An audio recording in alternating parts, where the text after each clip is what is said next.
Este trabajo es que un trabajo más de identidad y de búsqueda personal, es como un recuento y una forma de verse Santiago y de cómo se trata de su alter ego, digámoslo así. Entonces todo el proceso ha sido un proceso difícil porque realmente la materia del trabajo es el mismo, entonces es un reto mucho más difícil para él, fue como trabajar consigo mismo como materia plástica. Creo que ahí está de las cosas que más trabajo costaron, ¿cierto? Pero todo lo que ven acá es como un recuento, como uno puede ver todas las formas de búsqueda que él hizo de esa identidad o de ese alter ego que él ha manejado desde que llegó a la escuela. Esto es un recuento como de todo su... Hay cosas y ejemplos de todo su proceso en la escuela porque estuvo trabajando todo el tiempo con esta imagen y con este alter ego que es muy importante para él. Creo que le voy a dar la palabra para que hable un poco de todo su proceso. Listo, muchas gracias maestra y muy buenas tardes a todos.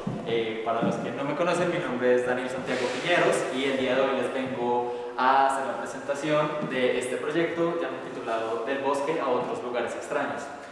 Este proyecto, cabe recalcar, es un proyecto aún en desarrollo y lo que ustedes ven acá son las ideas y los conceptos de lo que va a llegar a ser en un futuro. Puede que se vuelva tanto un cómic como una multimedia, pero todavía sigo en exploración de a qué va a llegar a ser este proyecto. Este proyecto es muy importante para mí, puesto que yo me he visto influenciado por las narrativas de la ficción durante prácticamente toda mi vida. Desde incluso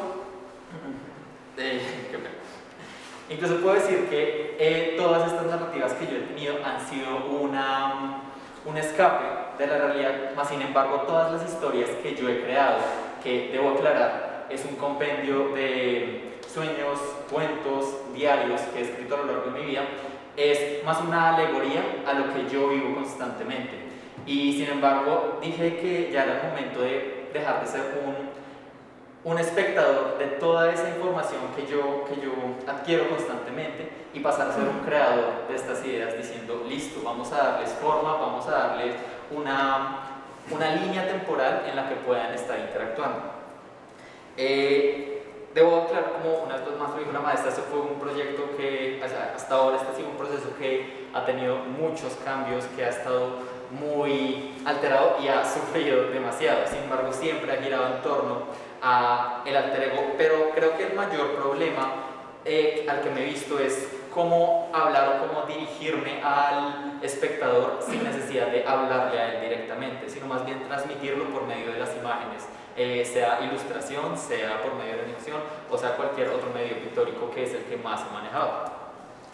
Cabe aclarar que el protagonista de todas estas historias es Nopter. Nopter surge como un alter ego que es una nutria antropomorfa, del que más adelante les daré un poco más de elaboración de por qué nació y hacia dónde va. En estos momentos les voy a hablar del alter ego. El alter ego, según yo lo he visto, es esta forma que yo he tenido de escapar un poco de la realidad, más sin embargo también nace de de la necesidad de cambiar de caras por medio de la máscara, y esto ha estado presente durante toda mi vida. Puedo mencionar que desde que me disfrazaban de niño en Halloween, pasando por el descubrimiento del cosplay y finalmente llegando a la subcultura del furry fandom, que para quienes no estén familiarizados con el término, consisten en aquellas personas que se interesan por una ficción en las que los personajes principales son animales antropomorfos, o también puede verse asociado con el zoomorfismo, todo muy relacionado a la fantasía o a la ficción. Y también está todo el problema, el concepto del alter ego que yo manejo está muy apegado a los juegos de rol de los que he hecho parte y de los que he tenido oportunidad de ahondar un poco en muchas ocasiones de mi vida. Todo este conjunto de cosas es a lo que me dio toda la influencia y toda esa información para yo concretar de dónde iba a nacer el alter ego.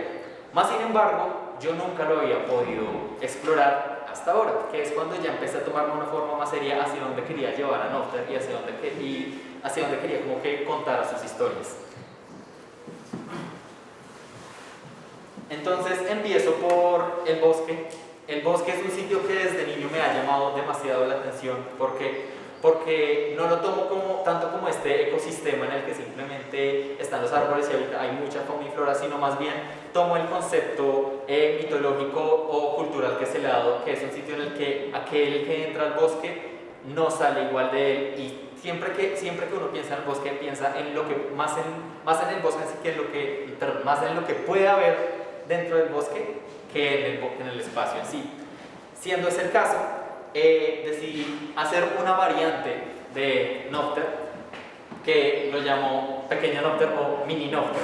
Esta variante yo la pensé bajo la idea de, ok, tengo un personaje, pero quiero hacerlo quiero saber hacia dónde lo puedo llevar, y termino haciendo pura bocetación y puros conceptos de esto, aclaro, bajo la estética un poco del director y artista Tim Burton, viendo cómo puede Mini Nocter encontrarse en distintas situaciones un poco más de caricatura. Ya en este caso empiezo a decir cómo me planteo la primera pregunta, que es ¿qué pasaría si Mini Nocter, al igual que muchos de los protagonistas de los cuentos infantiles, llámese Hansel y Gretel, Caperucita Roja, con los que fui criado también, llegase a este sitio, cómo se desenvolvería en él y qué encontraría allí? Esta primera parte de la narración nace de eso. Hablando un poco de las técnicas que probé, fueron, listo, yo pienso en el bosque como un lugar oscuro, como un lugar lúgubre, pero también en esas cosas que pueden aparecer de repente. Pienso entonces en las cosas que brillan en la oscuridad, en las cosas que puede o no puede haber ahí, pero basándome mucho en muchos factores como de la luz y la oscuridad. En este caso, recuerdo como muchos juegos que yo hacía de pintura de niño, también como juegos infantiles que yo tenía con mi madre, en los que, usando plastilina fluorescente, nos poníamos uñas y jugábamos a que yo era el monstruo y que yo atacaba. Eso me dio como unas pautas y unos recuerdos. También vi que yo tenía como un compendio de criaturas y monstruos que había creado y que habían salido de formas muy espontáneas como a través de la carrera, y quise incluirlos de alguna forma ahí. De esta forma empiezo a hacer como pequeños bocetos, pequeñas prácticas en las que todo empieza como a tomar alguna forma, más sin embargo no le había dado la oportunidad de tener una narración específicamente. Simplemente quise que él fuera atravesando todos estos espacios, más sin embargo no había llegado a un fin. Ese hace parte como del primer capítulo de exploración que yo había tenido. Luego entonces me encuentro con otra problemática a la que podía llegar, pues no problemática, sino más bien un punto en el que podía expresar la idea de este personaje, que es muy caricaturesco, y pensé inmediatamente, pues, ok, animémoslo un poco y hagamos que él pueda empezar a moverse dentro de este entorno, que al final de cuentas sigue siendo algo muy sencillo. Luego, en este caso, digo vamos a hacerlo de la manera más simple posible, puesto que no tengo claro cómo va a interactuar con las demás. Luego empiezo a hacer estas pruebas de animación, que es a lo que llegué ahí. Cabe aclarar que yo utilicé animación 100% tradicional, por lo que honestamente no me dio con la animación pues ya más como con los programas más modernos, sino que simplemente traté de hacerlo lo más tradicional posible. Ya en el siguiente, qué pena que se está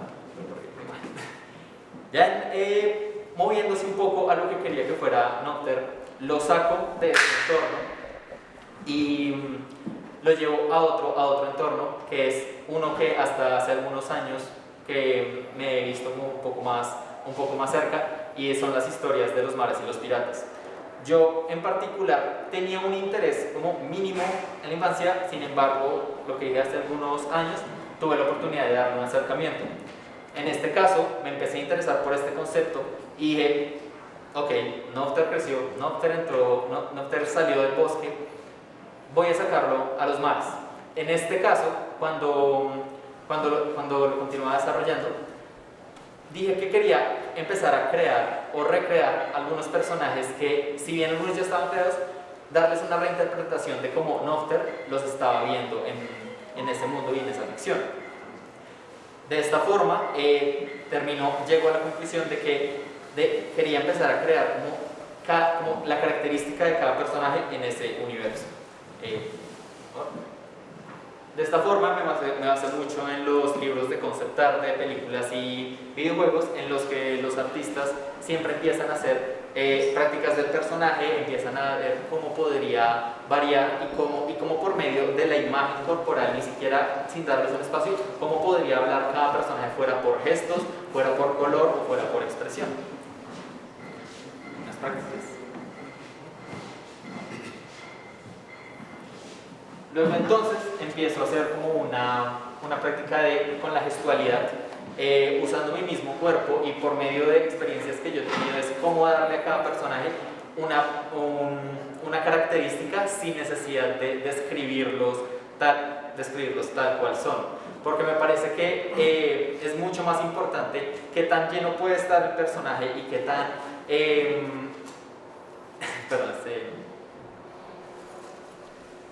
¿Qué tanto puede dar sin necesidad de dar una descripción con una hoja de personaje? Llámese que el nombre, que la edad, que cómo piensan. Sin embargo, yo por medio de la ilustración empiezo a ver cómo yo mismo me imagino y me meto dentro de la psicología del personaje. Aclaro de una vez que muchos de estos personajes no nacen del imaginario, nacen del imaginario de muchas otras personas, que ellos han tenido como su propia necesidad de crear ese personaje para buscar de alguna forma su propio escape de la realidad. Yo pido el permiso para usarlos y en este caso me apropio de alguna forma de ellos para introducirlos en este mundo. Lo que pasa con los mares es que es un sitio en el que, a diferencia del bosque, Nocturno no es solo, sino que él aprende a convivir con aquellos que están a su alrededor y ve que eso no es realmente fácil. Una vez más, una alegoría a muchas experiencias que tuve en la vida, pero la base central de este capítulo en los mares es que este personaje puede perder, puede aprender y puede seguir adelante como acompañado, pero dándose cuenta que él no es el centro del universo, por así decirlo. Esta es la interpretación que yo había hecho del espacio que iba a habitar. Yo no lo había pensado como en un sitio o en un espacio temporal específico. Pienso que el que una historia sea más bien contada desde el concepto atemporal es mucho más interesante. Este pues fue el mapa, y el que ven atrás es como la práctica que intenté hacer en físico. Sin embargo, tuve muchos tropiezos con el mismo. También hice experimentaciones con las ya conocidas olas que son de los grabados de la psicografía de Ukiyo-e. Me parecían muy interesantes las formas y como todo el movimiento que podía haber en una imagen estancada. Debo aclarar que esto empezó como un simple ejercicio, pues no un simple, sino un ejercicio de aflojar la mano y de ver cómo podía la línea de mis dibujos ser mucho más fluida.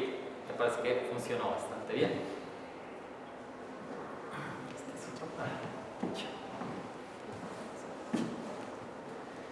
Y finalmente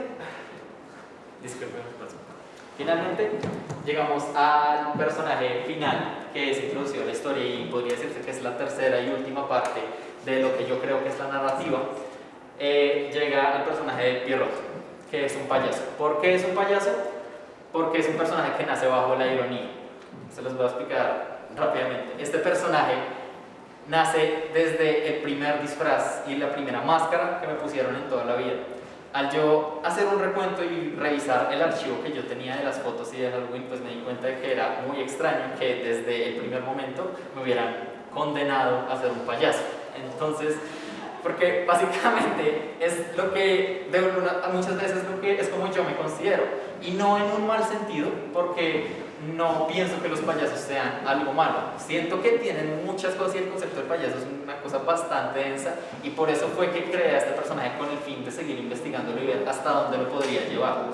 Lo hice también un acróbata porque tuve la oportunidad de hacer una experimentación con el cuerpo por medio de la práctica del pole, en la que pude saber en qué punto la fuerza del cuerpo y la mente podían estar como en ese punto de, como no en un punto de quiebre, sino más bien un punto de control sobre mí mismo.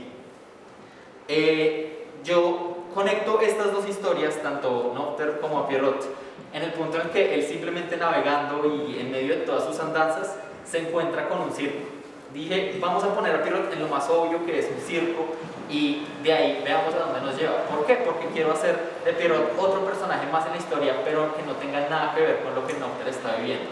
Porque siento, y esto lo voy a decir como de cada personaje que está presente, cada personaje tiene su propia historia, tiene su propio background, y siento que cada una de esas historias merece ser contada en algún punto. No sé cómo, no sé cómo lo voy a hacer en este momento, pero sí es algo que sí lo he seguido como sobrepensando, analizando, y es algo que muy probablemente no, o sea, definitivamente va a pasar en algún momento en medio de toda esta investigación. Finalmente, una duda que me habían hecho, una pregunta que me habían hecho es ¿por qué Pierrot es ciego? Es porque lo hice como un contraste a lo que es Nocter realmente. Nocter es un personaje que está observando todo el tiempo, que está viendo y asombrándose con todo lo que ve. Quise hacer el total contrario de que Pierrot estuviera falto de esa vista, de esa facultad de visión, y ver cómo yo me podía desenvolver por medio de este personaje sin necesidad de estar viendo, privado de cualquier sentido de la vista. Para ello también hice ejercicios mientras yo practicaba taparme y vendarme completamente los ojos, para ver cómo podría yo percibir el mundo bajo todo este nerviosismo, porque finalmente la visión es algo con lo que todos estamos conviviendo todo el tiempo, ¿verdad? Y dependemos de ello también. A partir de eso también empiezo a desarrollar la psicología del personaje, totalmente contrastada con lo que es Nocter, porque Pierrot al final del día es una persona seria, es una persona que a pesar de hacer reír, de dar un gran show, sigue siendo muy reservada, pero todavía me sigo preguntando ¿por qué? Finalmente, para ahondar un poco más en el tema de Nocter, que es mi personaje principal, dije, voy a llevarlo a otro punto, a otro nivel, y digamos, hasta qué punto podemos llegar por medio de la performance, porque en el furry fandom existe algo que se llama el fursuit, que es el traje que usan estas personas para estar un poco más conectadas, y con el método de la performance poder ver hasta dónde lleva ese personaje en lo que es la realidad. Es un personaje que sale de la ficción y llega a lo que es real. Luego entonces decidí empezar a hacer la elaboración de este fursuit, que es la máscara, y me encuentro con demasiados tropiezos, principalmente con la idea de manejar una materialidad con la que yo jamás me había topado. Pero sin embargo es un proceso que, aunque uno crea es fácil, aunque uno diga es una máscara ya, lleva demasiado tiempo y es demasiado extenuante para trabajarlo ya. Debo aclarar que el tiempo no fue mi mayor amigo, y yo también tuve mis falencias durante todo este proceso. Sin embargo, estoy contento con el resultado porque siento que hice unos avances muy grandes en lo que yo quería llegar y hacia dónde me quiero mover. La tengo mucho más clara. Y finalmente es un proceso que aquí no se va a morir, porque Nocter no es un personaje pensado para la academia. Tanto Nocter como toda la ficción que he hecho está pensada para salir al mundo, para decir yo quiero continuar esas historias, quiero ver hasta dónde me pueden llevar. Y de ahí, pues acompañado de muchas personas, me ha llevado como a seguirme pensando, ver hasta dónde efectivamente lo puedo llevar. Ya para finalizar, hay una frase que me gustaría compartir con ustedes, que me marcó mucho, especialmente para este trabajo, que es, partimos desde la idea de que si haces algo sin amor, creas un monstruo, mientras que si haces algo con amor, creas un héroe. Muchas gracias.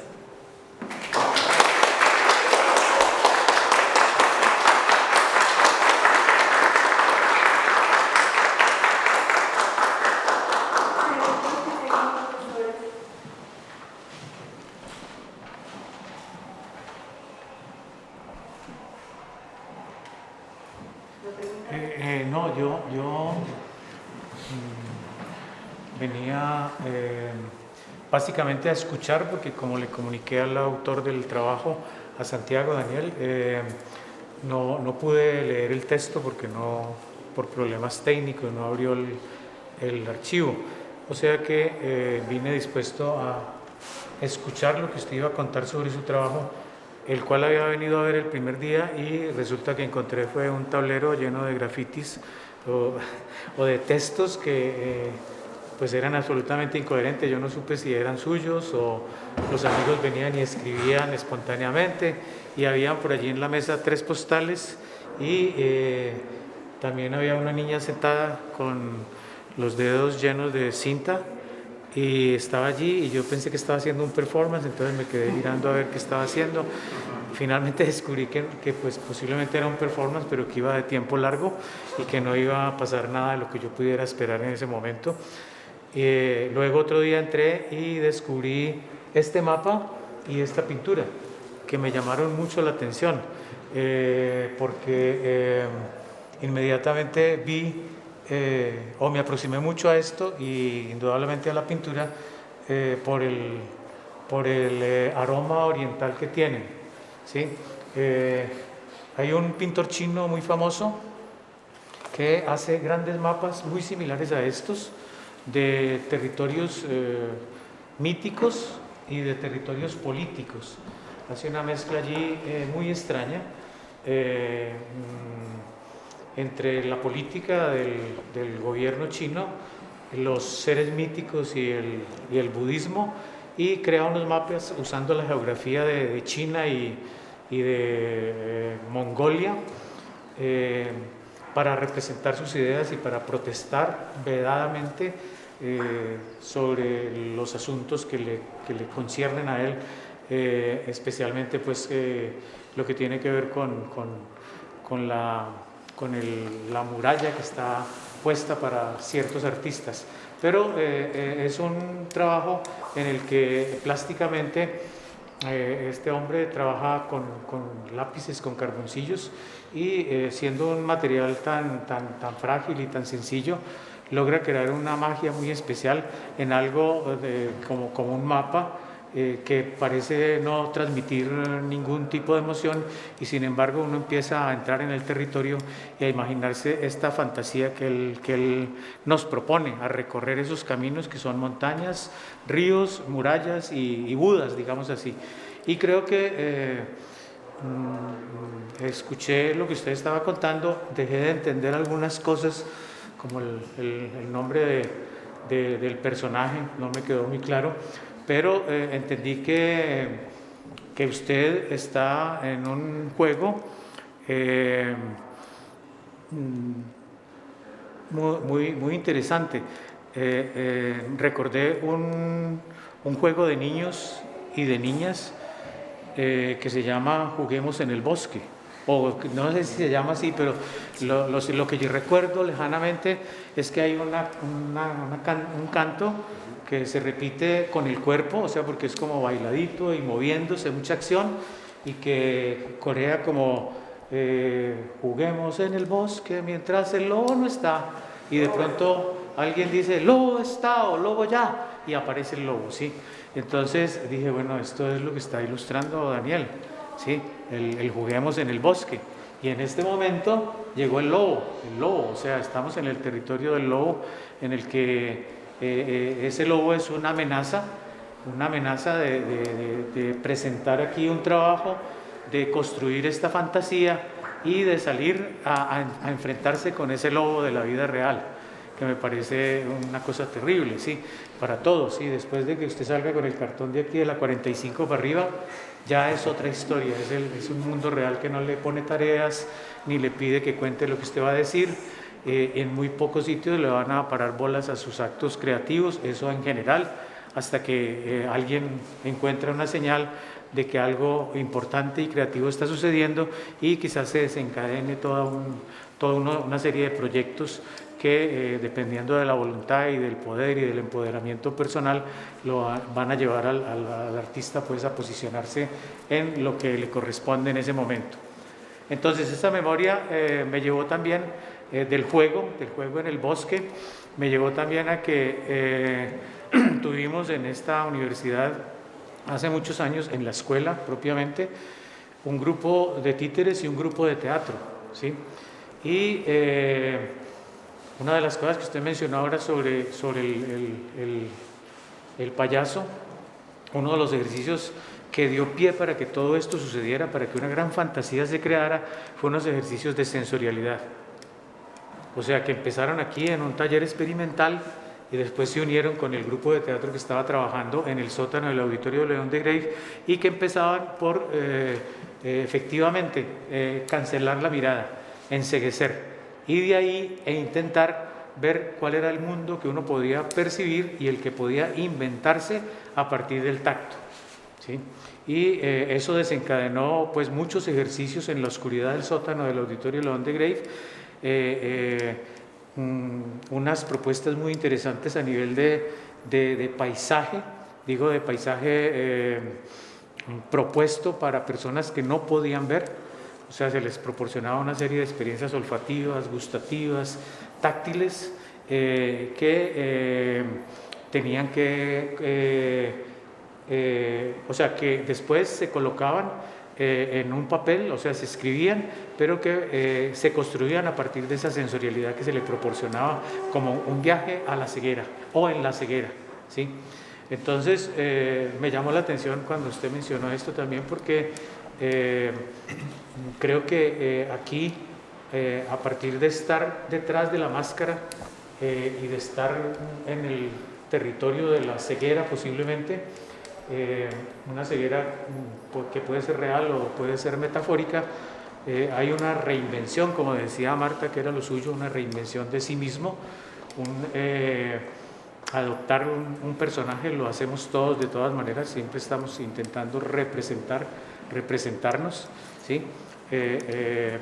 Algunos cuando tomamos el camino del teatro, del performance, tenemos nuestra propia máscara, nos maquillamos, adoptamos unos trajes para producir un ejercicio o una sensación de extrañamiento, y me parece que es una ruta muy importante porque usted lo ha afrontado como de una manera muy apasionada, y siento en su discurso eso, y creo que eso lo va a llevar a que las construcciones de sus personajes salgan del cuerpo y particularmente del corazón, y eso es absolutamente fundamental en el acto creativo, que el corazón resuene y que esa resonancia haga vibrar el cuerpo como si fuera la aguja de un sismógrafo, o que la mano se convierta en la aguja de un sismógrafo, y que a partir de esa resonancia, de ese temblor de tierra, esa mano dibuje, escriba o gestualice de cierta manera para construir el personaje sobre las dos dimensiones del papel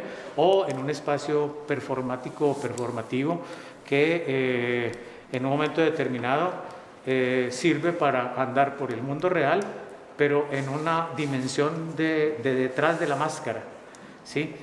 O sirve, como en este caso, para ponerlo sobre las dos dimensiones y crear todo un universo de fantasía, una fantasía que usted administra muy bien. Lo vi en el taller de grabado cuando pasó por el taller de linóleo y de madera, y bueno, todos los ejercicios que hicimos allí. Veo un ejercicio de estos allí, esta zoología o antropozoomorfa, que es muy interesante y que usted es muy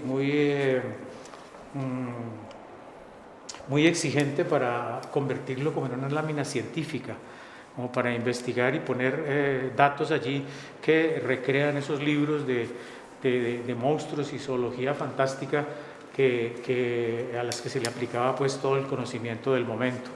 Me parece que, volviendo a lo del teatro, una vez que nosotros hicimos estos ejercicios, convertimos todo eso en una gran obra que se llamaba, una que se llamaba El hilo de Ariadna y la otra se llamaba Oráculos.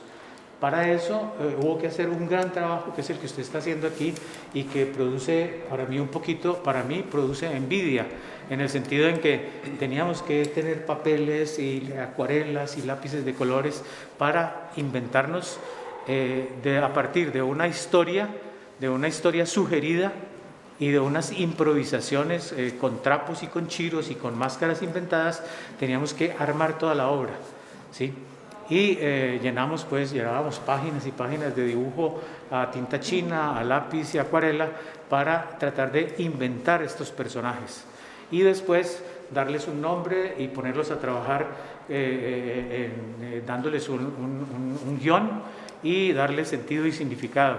Y lo que yo veo aquí es que usted tiene atrapado un mundo propio que se enraiza muy bien en la infancia, que pasa ahora en este momento por el corazón y que surge a través de sus manos y a través especialmente de sus poros. Y eso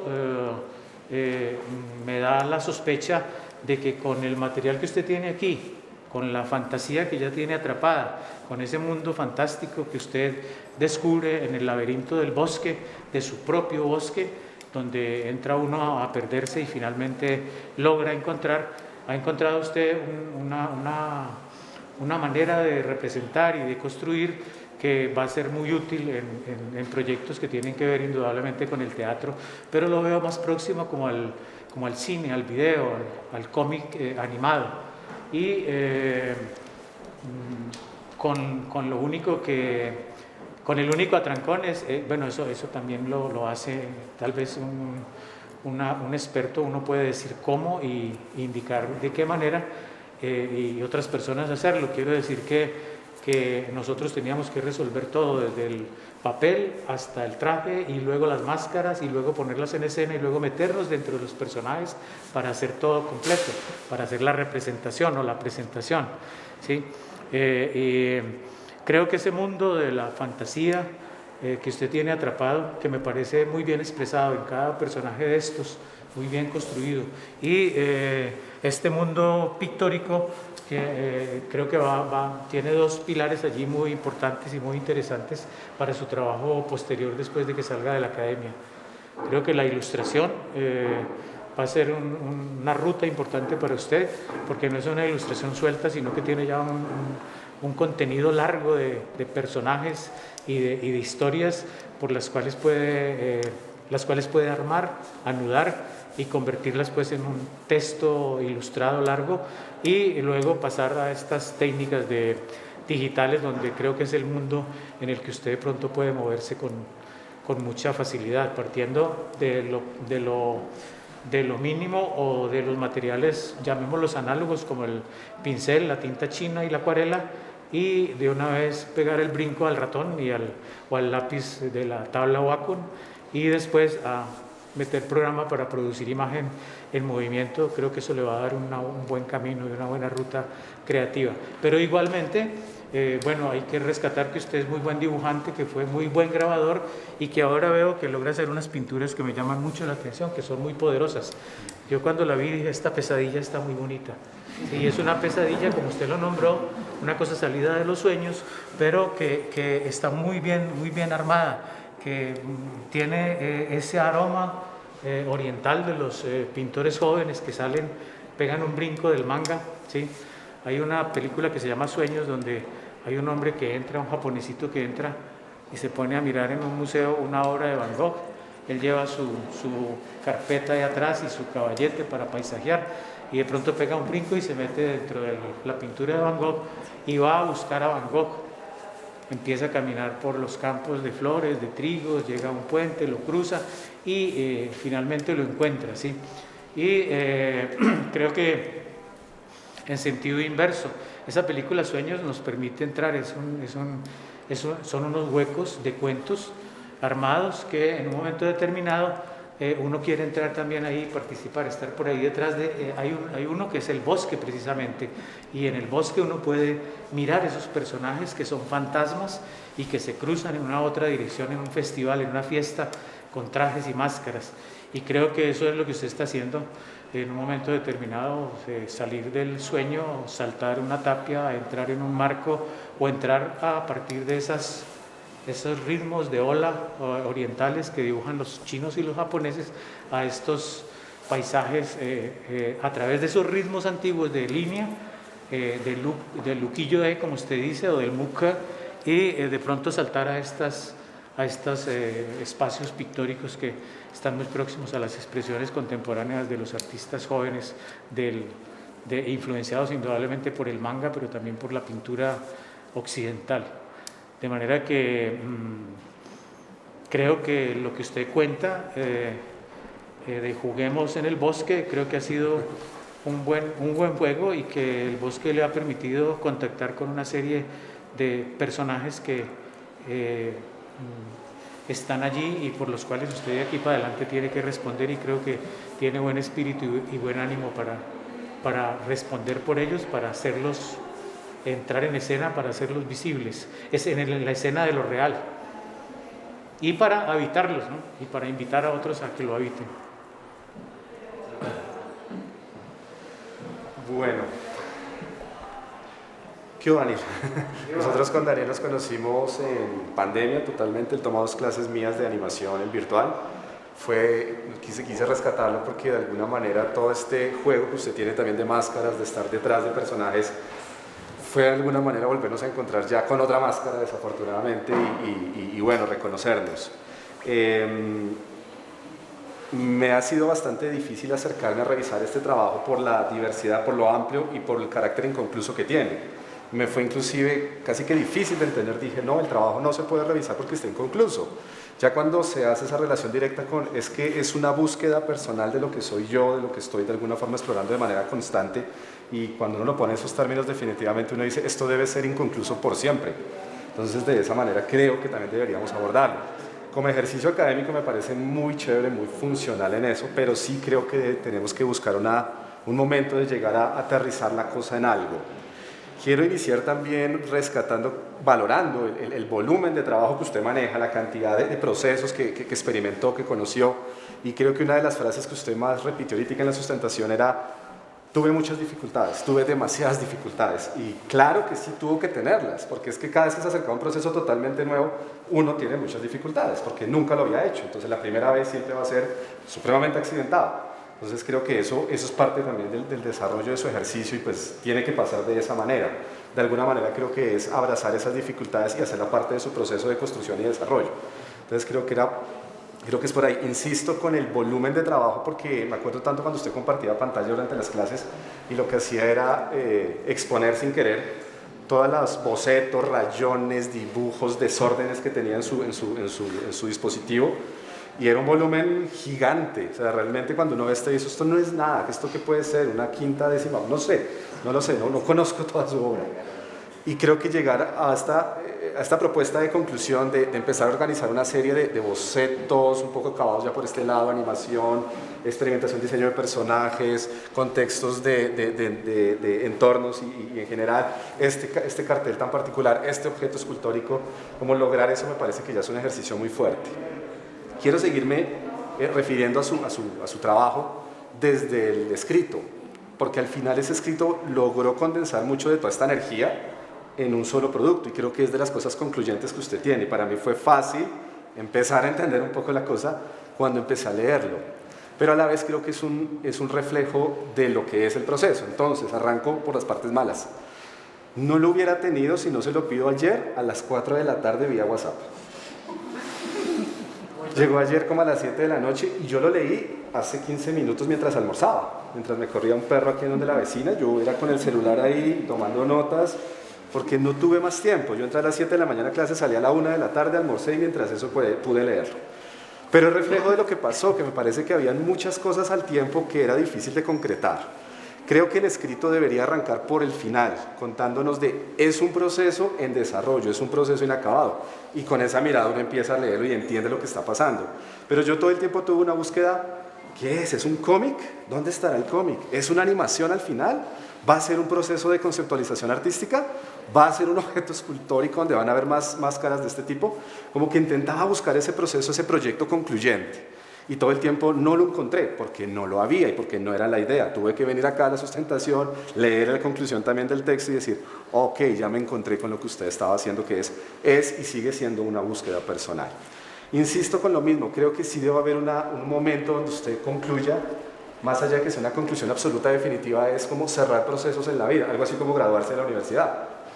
Me gradúo de la universidad y continúo mi nuevo camino como profesional, pero es concluir procesos. Creo que este también debe ser un momento de decir, definitivamente mi proyecto, llamémoslo Nocter, va a ser un cómic y va a terminar ahí. No, como usted dice, va después a ser una animación, un videojuego, una experiencia, no sé, instalada, qué sé yo, pero hoy va a ser un cómic, hoy va a ser un cómic. Creo que eso es importante, creo que es eso. Algo que también vi, que también lo mencionó, es casi que se le siente una fobia al texto. Entonces yo siempre decía, ¿dónde está el guión? ¿Dónde está la ficha técnica del personaje?